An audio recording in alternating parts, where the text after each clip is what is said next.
যে যেখানে ছিল হকচকিয়ে উঠল। লাঠি হাতে ছুটে এলো দারোয়ানেরা। কি ব্যাপার? ডাকাত কোথায়? ডাকাত টাকাত কিছু নয়, গৌরী পণ্ডিতের সঙ্গে পাগলা পুরুতের প্রতিযোগিতা হচ্ছে, কার গলার কত জোর। সবাই অবাক মানল। পাগলা পুরুতের গলা এত দরাজ, এমন সাংঘাতিক? হার মানল গৌরীকান্ত। মুখ গম্ভীর করে ঢুকলো এসে মন্দিরে। এক ডাকে এত নাজেহাল হবে স্বপ্নেও ভাবেনি। কে এই কালীর বরপুত্র? তর্কে অজয় ছিল গৌরী। দেখলো তার চেয়েও আশ্চর্যতর শক্তি আছে।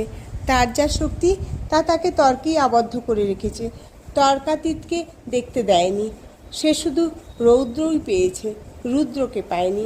কিন্তু কে এই আলোক সম্ভব, যে একটি ধ্বনিতেই সমস্ত কোলাহল স্তব্ধ করে দেয়, একটি উক্তিতেই শান্ত করে দেয় সমস্ত জিজ্ঞাসা? গদাধরের কাছে সম্পূর্ণ আত্মসমর্পণ করল গৌরীকান্ত। এততেও মথুরবাবু তুষ্ট হলেন না। তিনি আরও পণ্ডিত ডাকালেন। খুঁটিয়ে খুঁটিয়ে শাস্ত্র মিলিয়ে বিচার হোক। মন্দিরের সামনে বিরাট নাট মন্দিরে বিচার সভা। সে সভায় ঢোকবার আগে গদাধর মন্দিরে ঢুকলো কালী প্রণাম করতে।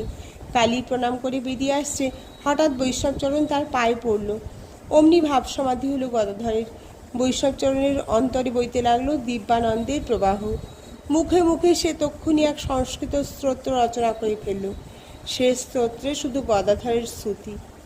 বৈষ্ণবচরণের সঙ্গে তর্ক করতে এসেছি আমি, সমবেত পণ্ডিতদের উদ্দেশ্য করে গৌরীকান্ত।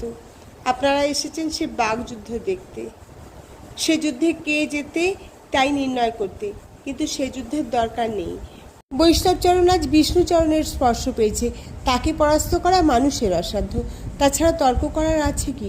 শাস্ত্র মিলিয়ে দেখেছি আমরা দুজনে, গদাধর ভগবানের মহাবতারণ।